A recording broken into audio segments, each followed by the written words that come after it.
Good evening. This is the community meeting for the Cameron Peak Fire, October 19th. Today our acres are 204,404 acres, so 204,404. The containment is 51%. Tonight we'll start out with incident meteorologist Aviva Braun, and we'll move to Operations Section Chief Paul DeMerico. We'll hear from Larimer County Sheriff Justin Smith. I have some information from the Poudre Valley Rural Electric Association. Thea Wash from the American Cross will give us an update, and then we'll hear from Incident Commander Dan Dallas. So with that, we'll bring on Incident Meteorologist Aviva Braun.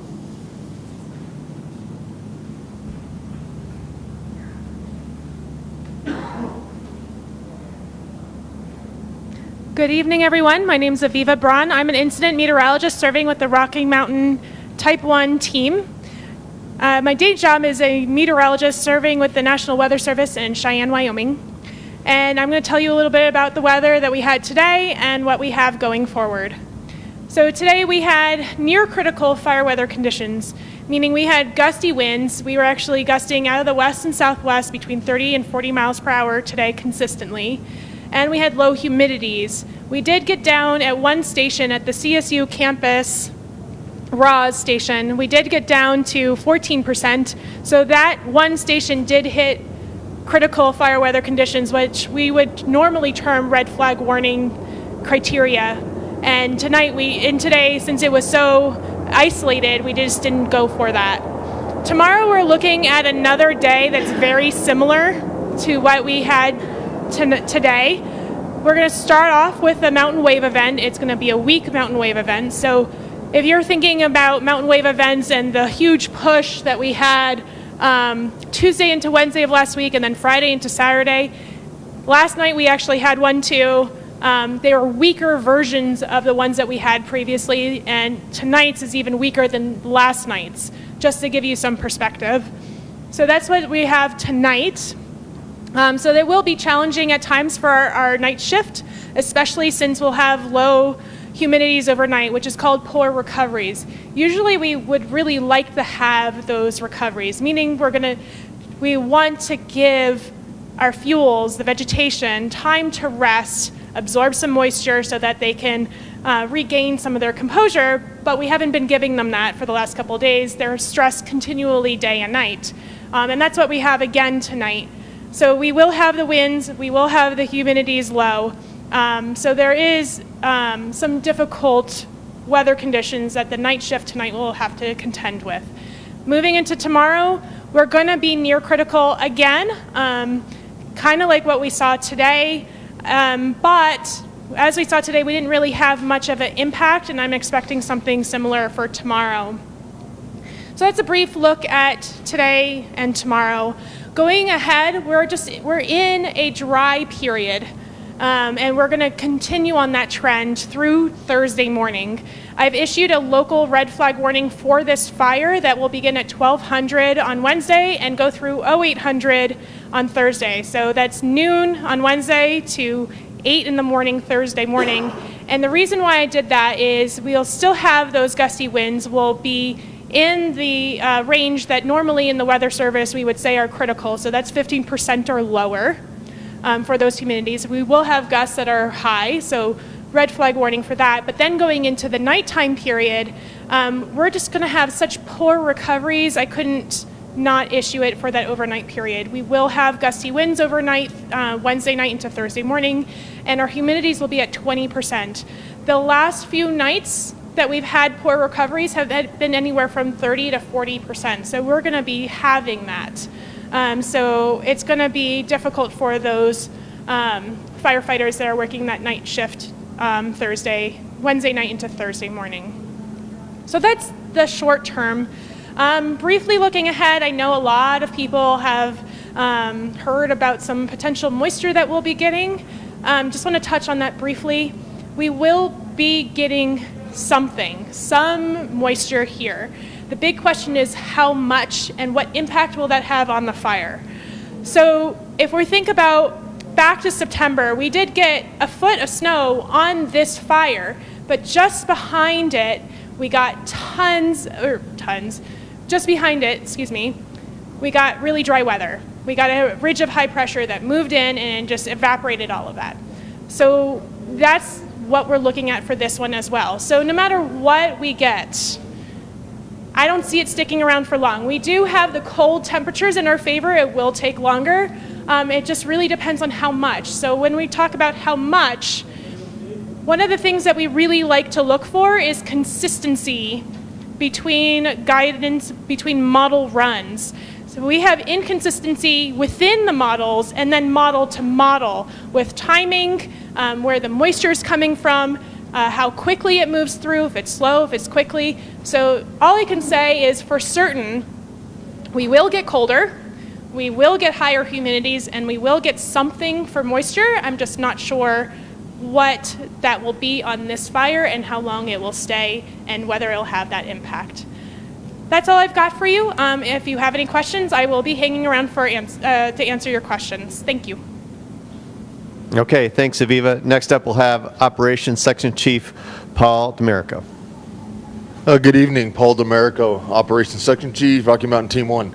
I'm going to start here. I'm going to move over to the map, that map to get a little bit more detailed over there in Branch 2 and 3, but we're going to start here what we're calling Branch 1, which is the western and northern parts of the fire. And this area in here, we're looking, continuing to look really good. I want to touch a little bit about, we had some questions recently about this, why this doesn't have black line on it. In that area, we haven't had any heat signatures in there for quite some time, but we didn't actually put line on that piece of ground. It's in the tundra, which really isn't conducive necessarily to fire spread, and there hasn't been any heat signatures, and where that's at and where that sits wasn't necessarily someplace we wanted to put firefighters. So we've been monitoring that, but there's been no additional growth in this area. A little bit of interior smoke, a little bit farther in, but nothing along the line. Moving up all the way around, looking good, no concerns, no issues. We continue to mitigate hazards along Highway 14, looking for hazard trees and any types of debris or material or anything, any type of equipment that's been left over, and removing that so we can repopulate that in the near future. Over here, just south of Bel Air Lakes, there is still smoke, but that's well interior. We call that a dirty burn. What that means is that it didn't burn too intensely, so there's still some fuel on the ground, but it's within a containment line. But we're going to continue to see smoke and light at fire activity in there. And we do have resources. We have a thing called a skid gym, which is like a bulldozer with water on it that can get into some pretty tight places, some pretty rugged places that some like fire engines can't. And we have that in there. We're utilizing that to work that piece of ground, just mopping that up. But we're not really concerned about that. We do have resources on that though. As we come around down to the bottom, no concerns, no issues in this area here. We had coming down into what we call Branch 2, over on the eastern side of the fire, where we had the activities with the red flag warning on Wednesday and through Friday, where we've had a lot of our issues. We continue to focus on keeping the fire south of the 44H Buckhorn Road. In this area, we did get that slop over, but we have utilized a combination of dozer line and hand line in there. For the most part, we've got a lot of that completed.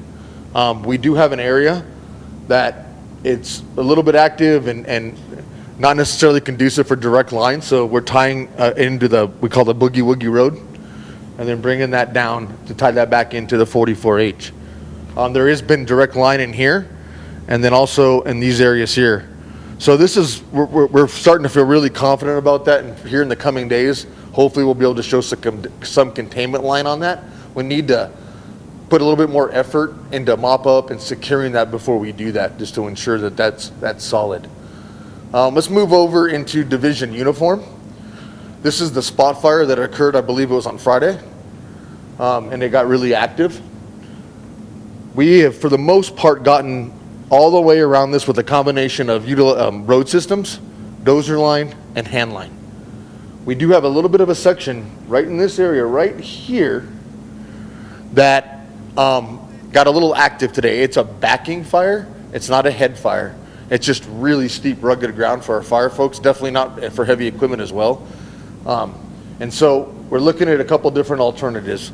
For right now, our primary objective is going direct.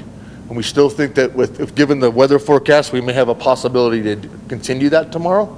If not, we're going to be using an indirect dozer line and a road system here, and letting that back in between those alternate indirect lines. But there's no imminent threats in here as far as values at risk. So we're feeling really good about what we have here, and we're thinking here in a couple days or so we can be able to call that buttoned up. Moving down, I'm going to move over here in a moment, but moving down into this area and here into Storm, the Retreat, Cedar Park, Storm Mountain, this, and essentially Drake. These communities, things are looking really good. We had a really good day today. We flew a lot of aircraft, a rotor wing and fixed wing, including the very large air tankers.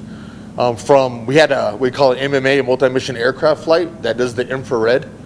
And from last night's MMA flight to this afternoon's MMA flight, we only had roughly around 100 acres of growth across the whole fire today. So I want to move over here and talk a little bit about, and this helps me with detail about what we've been doing over in Division like Victor. So we're keeping the fire, continuing to keep that west of the County Road 27, which we've been largely successful at doing, minus the spot fire. And we've taken direct hand line into the old burn scar right in here, all the way along to about right here with hand crews. And that's been very successful. Every day we're getting a mile and a half of line in there, and we've almost tied in to the top of Storm Mountain in that area. Moving over from, I believe it's called the Meadows to the Granite Files. In this area right in here, we put direct line in with utilizing road systems, dozers, and hand crews. And that's what that does is keeps the fire spread from going into the Storm Mountain community. Today we've had no impact to any infrastructure that we're aware of. So good day over the fire. Going back over, Storm Mountain in here. From here to here, that's a direct line. We are having it's a piece of the puzzle. We're having a little bit of a hard time figuring out what we're going to do, and that's due to the steep terrain in there. As far as tying this in behind the community, this is really steep that comes down into this rock bluff here. Not conducive for any suppression action with hand crews or dozers. But if we can get an indirect line, there's a ridge line right down into the cliffs here. We're looking at some good opportunities, and I think we have a lot of boots on the ground looking at that area, and I think we're coming up with a pretty decent plan here in the near future. What that'll look like is I'll tie in to here and then come back through this area here, and we currently have line tied into road systems all the way around the Retreat, and hand line, and those are a combination of both and existing roads all the way up back into that county road. So things are overall a really good day on the fire, especially in these communities. We've got quite a bit done. Excuse me, I'm tripping over myself. So I also want to talk a little bit about Structure Pingray. We call that's a group that we utilize for structure protection. They have been mostly focused and engaged around the CSU campus and this area in here. And what they're doing in there is just mopping. There's been no impact to infrastructure recently. And what we've been doing with all the stuff that we have in there is just mopping it up, making sure that it isn't going to impact any of our infrastructure in that area. So we've been really focused on that. Coming back down to where we're at, talking about 470, we're looking currently, so we're feeling confident about what we have. We know we have a critical fire weather event coming up, and we're going to be monitoring that. So again, those are issues that we're going to have to face in the coming days, but the plans that we have in place, and given the advantageous conditions that we have tomorrow, we're thinking that we can definitely feel the next few days during that wind event, we can make a good stand against the fire. I do want to talk about future. We've been looking at the North Fork Trail here, and looking at, we call prepping it. What we're doing is widening the trail, making it conducive, so if the fire does back down to that, we have a place where we can stand our ground. We do continue to have 24-hour operations on this fire. We have a night shift and a day shift. They're approximately working 16, 17 hours a shift by the time they get up and get down to bed. These folks are working hard. A lot of good effort has been put into this fire, and we will continue to do so. Thank you. Thanks, Paul. Next step, we have Sheriff Justin Smith. Thanks, and thanks for that great update, Paul. Certainly a lot of very good news for our community. And for those of you at home, we've got real microphones and a camera that can zoom in and out. So hopefully you're getting a little better quality and able to hear what the presentations are. I'm just going to start out with, in my mind, for our community, the last 48 hours have been very good for us. Whether you're a property owner that was evacuated or you're somebody who was downwind of the smoke, we can look and see it's definitely been a good 48 hours. Times the weather is going to change a bit, but first of all, if you live in those areas, as Paul mentioned, in the last 24 hours, we believe there have been no other structure losses reported to us. That is great news. I really like to have more days like that and like to see this be the end, hopefully, of that string of structure losses. And secondly, as we live outside of this, we've been watching a lot of smoke from time to time, and that really has curtailed. That's a great sign for everybody. There certainly are smoke reports from within, and I know we at the Sheriff's Office have been getting calls throughout the day of some places, kind of like Paul talked about, where there's fire internal, and those things are smoking up. One of them that was a fairly significant source, and again, if you go to that nwcg.gov website, that shows the heat. You can see really above where the Sky Lutheran camp is, there's still some interior that's burning in there, and there's some south of that, kind of down near the CSU Pengree Park campus. So that's putting up the smoke that some people have been reporting they were concerned about. We've tracked back. I actually got back in there, was able to confirm that. And so that's where we're at in those areas. Some of the good news that I want to share with everybody. First of all, about 24 hours ago, we were able to get US Highway 34 open. There were a couple of reasons. Really one of the most pressing was it was a balance need for the citizens of Estes Park and the residents out there because with the Calwood fire down to the south of Lyons, there are certainly some threats that continue there. With the potential, I talked to the Sheriff's Office and Sheriff Pelley down there, and they continue to be concerned. They've got a tough fight on their hands. They're doing great work, but that's certainly an impact. And I don't want to push any more cars than we have to down through Lyons. They've got a lot of things going. So working with CDOT, working with the fire management team, we had an agreement yesterday to go ahead and get US Highway 34 opened up back down.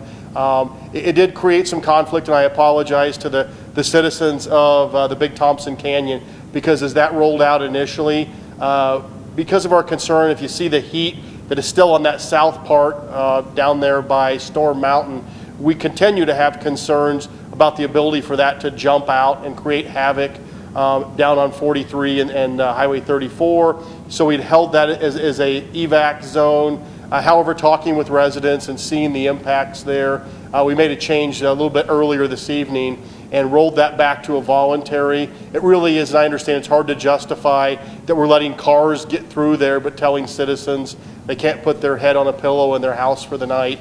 To back that up, what we've got are, in addition to what the fire team has, we have roving patrols from our office that will be up and down the canyon if activity happened to increase overnight, that we could alert people in a very quick fashion. So those are our plans with that. That said, a day earlier, for those that aren't aware, we were able to roll back the mandatory evacuations around the Carter Lake area and some of that you see on the evacuation maps, back to some voluntary there, so folks could get back into their homes. To give you a little better feel for what was going on, once that fire got down to the Masonville post office and they really got on top of it, we were able to see them nail that down and do a lot of cleanup in there, which allowed the Glade Road area to be able to come back in. We just didn't see the imminent threat, so that one is still there as a voluntary but not as a mandatory, so that's a little rollback. And I will point out the areas that remains of a concern with that spot fire continues to be all the stuff, Laurie State Park and the residents there.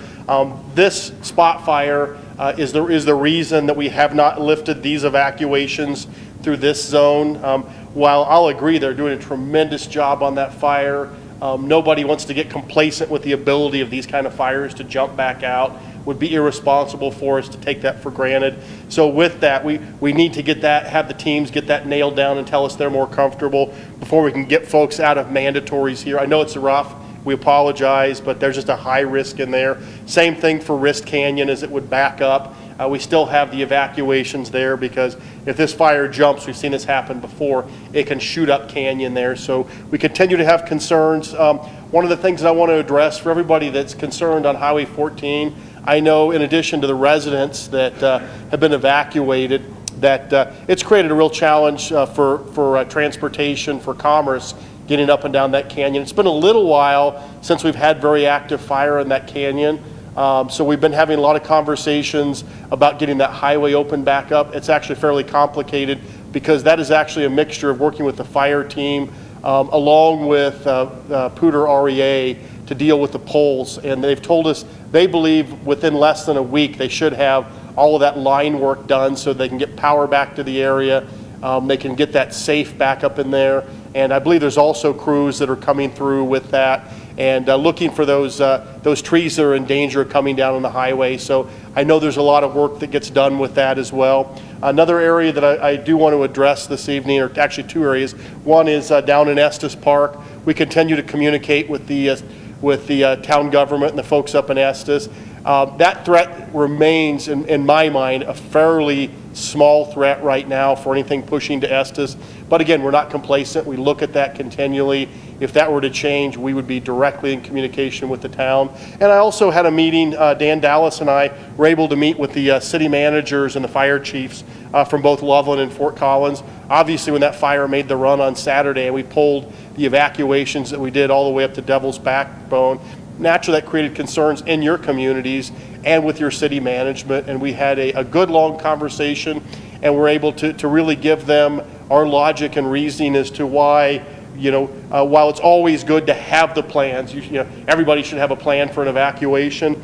We did not see anything that was pushing us to be at their doorstep saying, hey, you need to start working on that. And I know it's a legitimate concern. I think we're feeling a lot better and they're feeling a lot better. And I want the citizens and residents of those communities to know that for a lot of reasons that take an hour to discuss, that I really don't think that's an imminent issue, but we're paying attention to it and keeping an eye on it. So with that, I think that kind of gives a rundown of the changes we've got.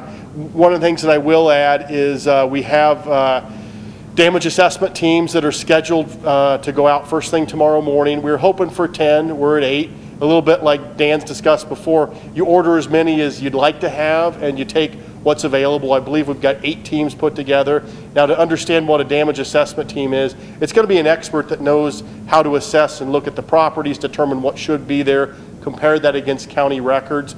And along with that, we send our firefighting folks from the county, our initial attack module folks, who number one know how to get them in places safely, remain on lookout in case there was a problem. Also, a lot of these areas, there's going to be trees to be cut to get in, trees to be pulled, and they have to keep constant watch because trees continue to fall in these areas. So those teams are scheduled to start getting out tomorrow and pick up the work that we were started on Saturday, getting into these areas. I'm going to give you my best estimate. Since Wednesday, we believe probably between 30 and 50 structures were likely destroyed. That's a real rough estimate, but I want to get that out to you. And I can tell you, we know that some of those are up in the Redstone Canyon area and up on Otter Drive. We know there was plenty in that area around Stringtown, Moon Dance, and some areas as they come back. This is a rough burn back in here. We know there are several, I'm going to guess 10 or less up the Buckhorn along the way that they'll be assessing there. And we do know that there were probably less than a half a dozen in the Poudre Springs area that's just below Pingree Park campus near the Buckhorn and Pingree Park Road. We know there's some there. We do know there were structures that were lost in Friday and Saturday down in that area around Glen Haven and the Retreat. Not as many as we feared there would be. And I believe there's also was structure loss up on the western half on Storm Mountain in the Cedar Springs area up there. I don't know what that number is. I was certainly very pleased, as we all should be, to hear the report that they're really nailing down some protection up there. So with that, hopefully that gives you an overview. I can't give you an exact on how many days before we have those teams through there and have those answers. But the sooner we get them out and get working, the better. What I suspect is we'll be able to come up with a pretty quick count in certain areas pretty quickly because you can get to them. Some of those areas back on Crystal Mountain are the ones that are really difficult to get to. Storm Mountain may be difficult as well. Those just may take some time for the fire activity to completely move through and the ability for crews to get trees and hazards out of the way. So with that, hopefully that answers most of your questions and lets you know what's going on from the community perspective on this fire. Thank you, Sheriff. I have an update from the Poudre Valley Rural Electric Association, and I'll read that. Power has been restored along Highway 14 to everything east of the fish hatchery. Crews began reconstruction west of the fish hatchery today, including the replacement of 33 poles. We do not have an estimate for completion at this time. Crews were able to begin assessing the damage in the Pingree Park area following last Wednesday's wind event. There was additional damage south of Monument Gulch, including a significant number of poles down. We expect to begin rebuilding the line tomorrow. In the Masonville area, we are actively working to restore power where we are able. And that's based on clearance from the incident management team where it's safe to do so. Crews were given access to Redstone Canyon and Buckskin Heights and are currently assessing the damage to our system. There's been damage to the line that feeds Cedar Park. We don't know to what extent, but repairs will be needed. The line runs through the Bobcat Ridge Natural Area. Crews have also been cleared to enter this area and are assessing the damage. Additional contractors have arrived to assist our crews and contractors with our power restoration efforts. So that was information from the Poudre Valley Electric Association, so we appreciate that. And then next up, we have Thea Wash from the American Red Cross.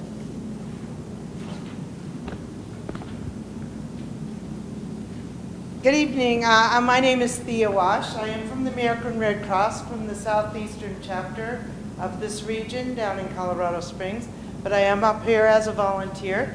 I would like to give you some things that we could do. First of all, as you're listening to my brief tonight, go ahead and put out all the items in your chat if you have any questions about what the American Red Cross can do for you. I do have a PA person right on Facebook, and she will answer your questions right as you type them in, so you will have no delay in getting the responses. I'd like to give you some numbers. If you have been impacted and evacuated by the impacts of the Cameron Peak fire, I'm going to give you a number to call so you can get provided immediate Red Cross assistance. It is 1-800-417-0495, and then you'll be asked to do the prompt, and that would be number 1. I'll give you that number again. It's 1-800-417-0495 and prompt number 1. Some of the things we're doing here on the ground that it has tripled since last week, as you know, with the 3 blow-ups that we've had. We are continuing to provide lodging, feeding, mental health, spiritual care, as well as health services that the Red Cross provides there as well. If you need recovery assistance, we're still going to be on the ground here even when this fire and the Mullins fire are finally over, but Red Cross will still be on the ground providing a variety of services that we can continue to provide for you, such as distribution of emergency cleanup kits. These cleanup kits can include brushes, shovels, rakes, disinfectant, gloves, and items like that. We can also provide assistance with how to clean your homes, how to clean leather, cloth, your draperies, how to properly clean your cooking utensils. So we'll be providing here on the ground at centers that they will set up to be announced in the future. They're called disaster assistance centers. So just watch these sites and we will be announcing those centers. Right now they did have to be canceled because of the major fires that did blow over and the lack of releases. So they will be rescheduled as long as it is feeling safe that these can be done in a safe manner. Also, we still have plenty of healthcare providers on the ground, providing both limited healthcare services for minor healthcare needs, as well as spiritual, emotional care, mental health needs. We have both Spanish and English speaking interpreters as well, so we'll take care of all your needs there. And we also have caseworkers. Each client that's assigned in our shelter has a caseworker specifically assigned to them, so that will be your direct link to Red Cross for millions of questions that you're going to have and any assistance that we can provide you. I'd like to give you some amazing statistics, what Red Cross has done on the ground, both physically here, such as myself. I'm right at the front line here with these wonderful firefighters and people that I'm just so honored to be part of, helping you guys recover out there. Right now we have 169 Red Cross disaster responders, both virtually and on the ground, such as myself, working this Cameron Peak fire as well as the Mullins fire. So we consider it it is two fires, but we're considering it one disaster response for the entire Red Cross in this region, Colorado and Wyoming. So that's a lot of volunteers that are volunteering their time at no charge to help you guys recover and provide assistance where we can. Alongside our partners, as of dinner tonight, we have served 18,000 snacks and dinners, both to our clients in hotels and responders on the ground, and anybody who would like to come up for the meals, such as government officials who are actively working that response. It is strictly for those people that are in American Red Cross shelters. We provide support for the firefighters as well. Alongside Red Cross, we have currently some amazing statistics. 2 weeks ago, I had 40 clients in 2 hotels.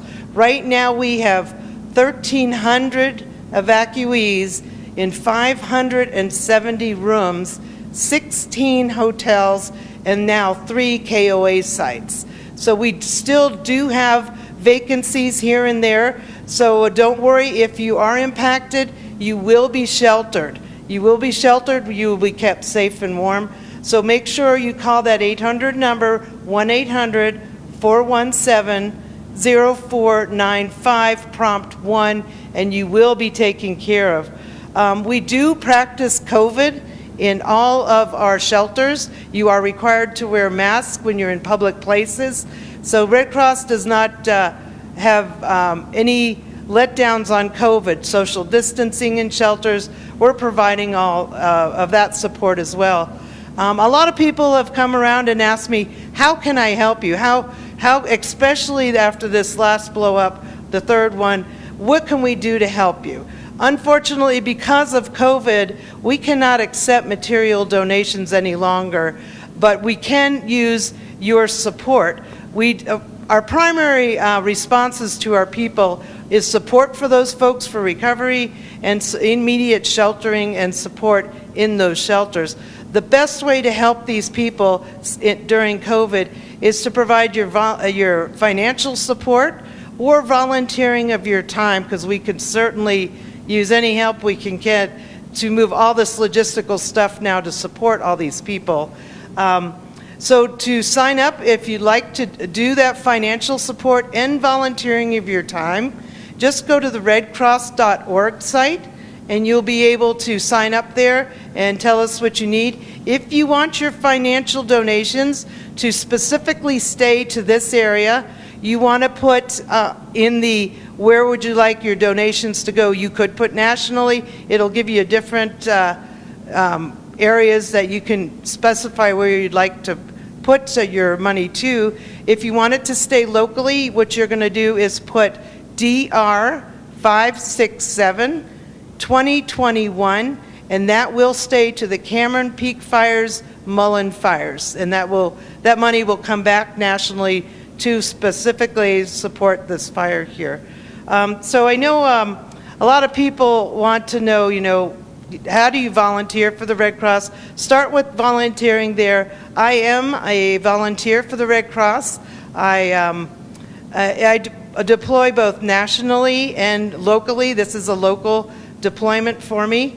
It is an amazing, rewarding experience just to know that one person, we're affecting thousands and thousands of people at any one of these deployments. Very self-rewarding, and you just feel so good when people can come to you and tell you your stories, and you just sit and listen, and it's just amazing what you can learn from them.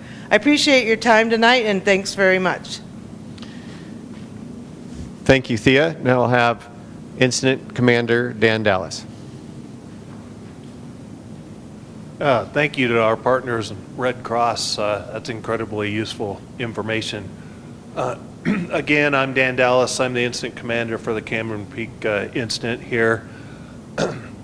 And allow me to do something a little unusual tonight first.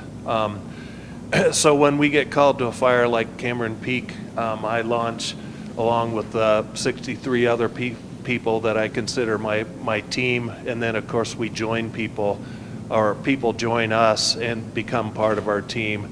One of the most critical ones is our incident meteorologist. So she didn't say anything about it, but Aviva Braun, this is the last time you'll see her. And Aviva, you just did fantastic. We so appreciate your work here, and you should be proud of it, and we're proud of you, and thanks so much. I saw you kind of backpedal tonight when you used the word ton. I know that's not a meteorological term. However, you did predict very accurately a ton of wind while you were here. Almost to within the hour most times, so thank you so much. Now getting to the fire, just real quick, I'll be very fast about this, but in my view and everybody's view, this was a very successful day. And what I mean by that is when we first come and we have a large flaming front like this, a perimeter that is basically all fire, we're a little bit back on our heels. We have to be, because we're protecting structures, we're protecting values at risk, and we're kind of in a defensive mode. Today was the first day that we went on offense. We're still on defense, trying to protect some of the subdivisions. But it was a mixture.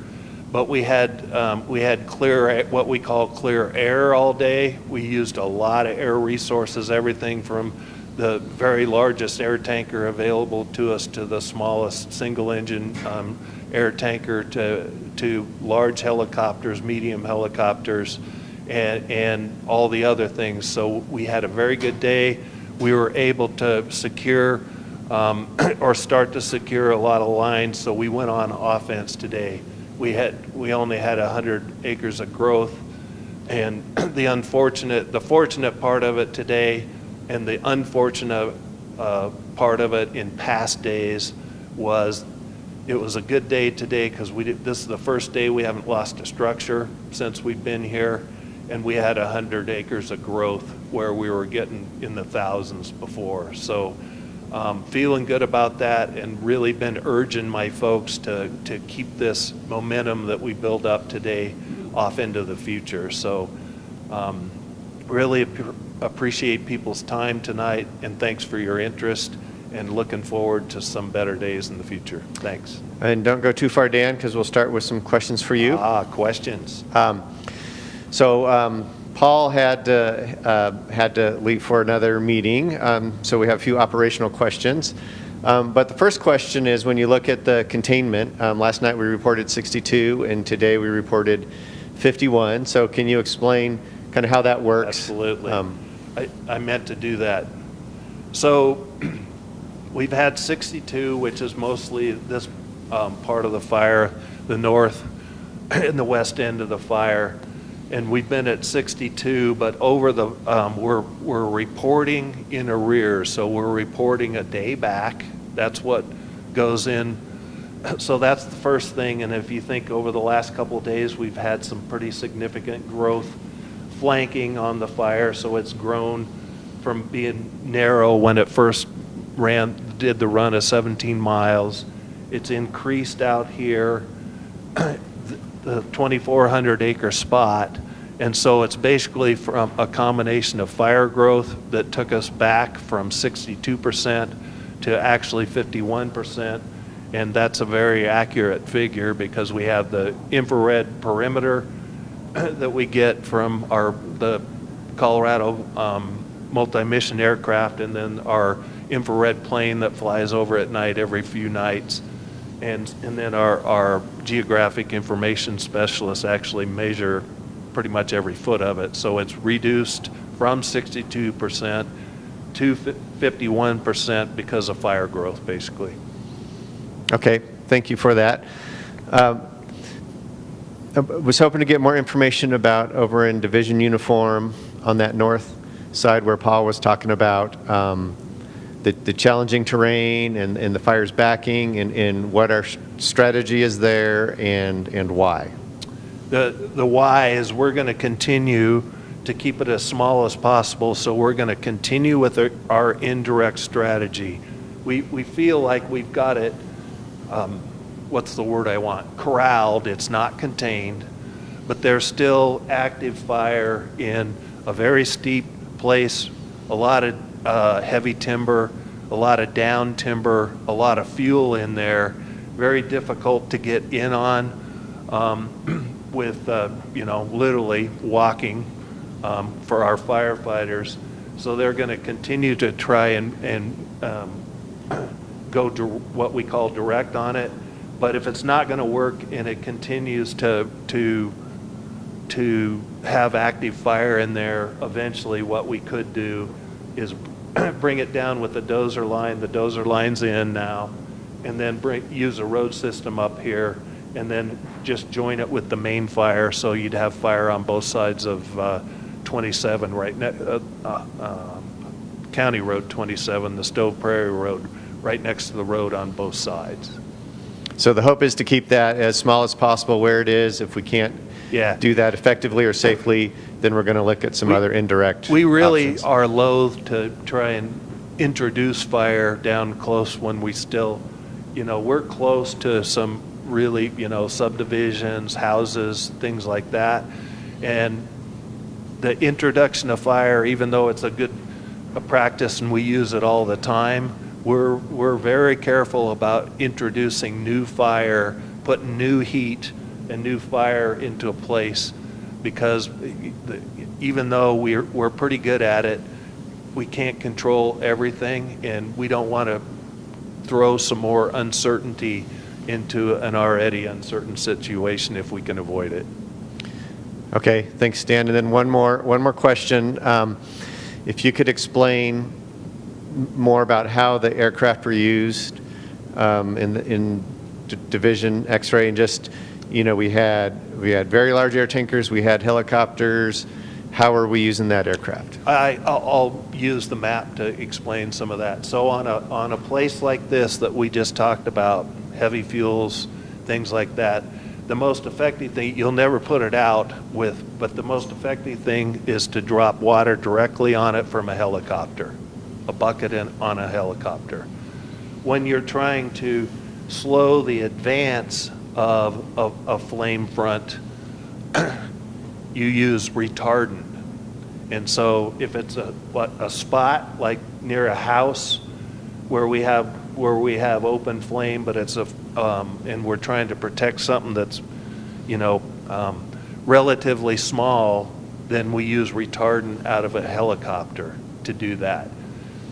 Out of a fixed wing aircraft, if we want more of a line along to suppress the fire, it's not, it doesn't put it out, but you slow it down, you slow the advancement of it. You use a large air tanker to put a line of retardant along there. It's not a suppressant. It does not put the fire out, but it slows the advance of it. So that's, using the map, that's several different examples of the various types of application from the air. Okay, thank you. With that, we have a question for Aviva. Oh, you get on camera one more time.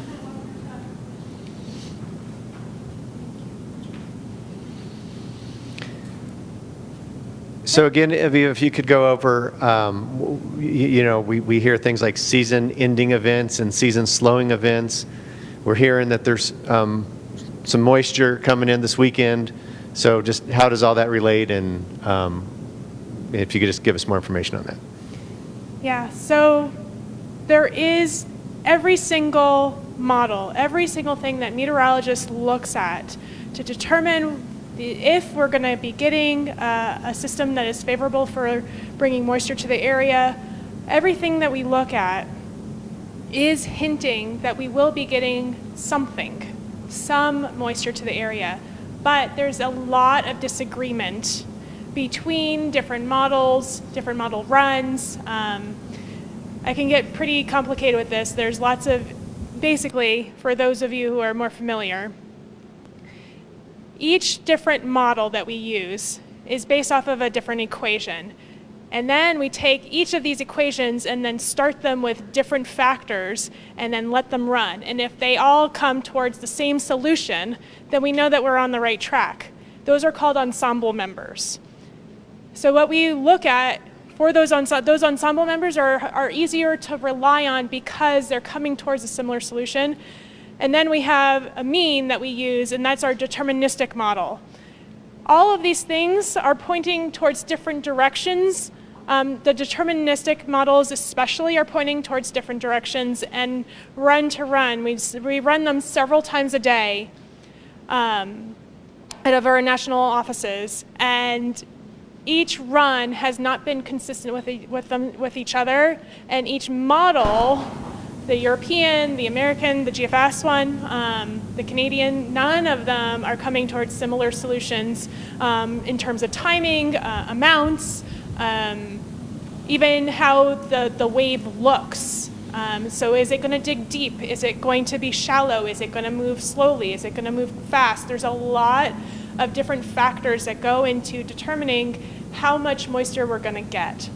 This is why I have hesitated to put any kind of number on what we're going to get here, but each model, everything is pointing towards something. So that's what I've been communicating to the folks on this fire, is that at the very least, we'll be getting higher humidities in the area and at least a sprinkle. And really, with the temperatures we're expecting, that is more certain.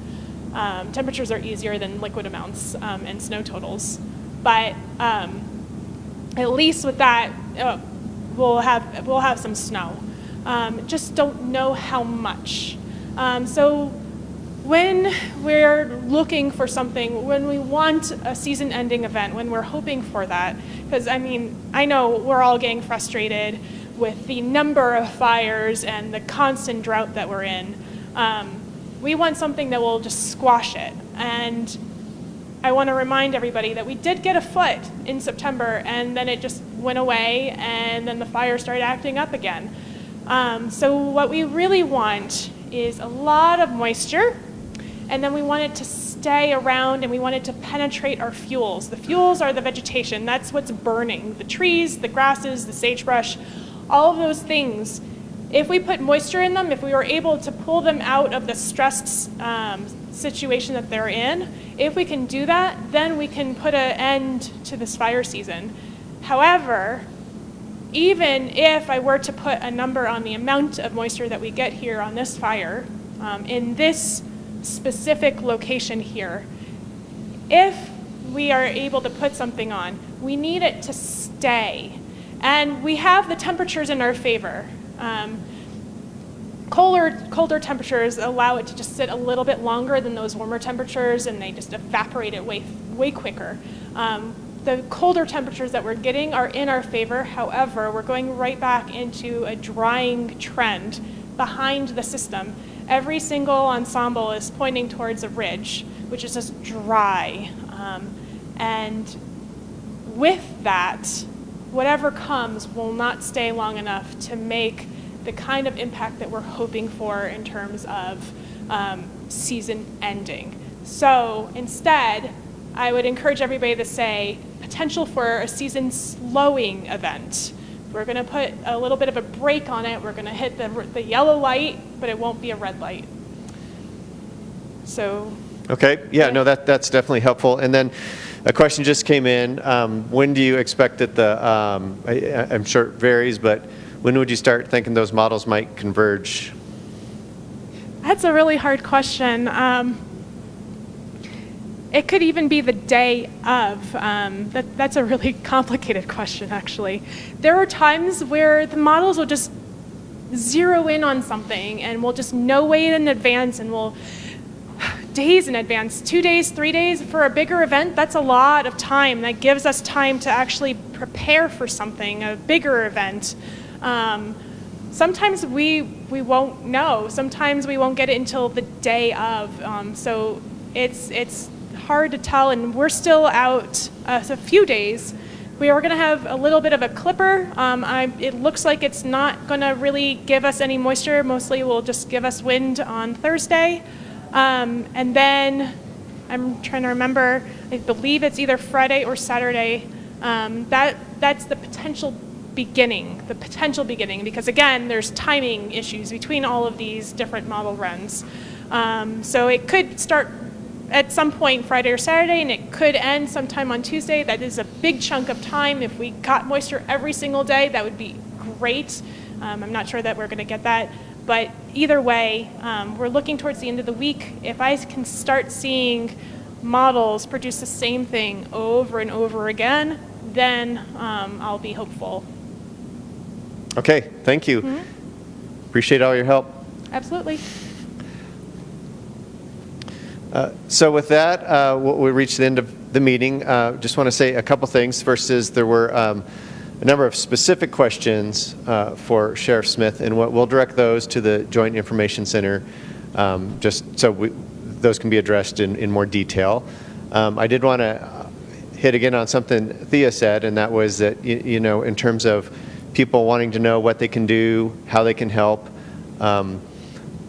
what we don't need is stuff. So firefighters are well taken care of. There's COVID concerns with donations of stuff.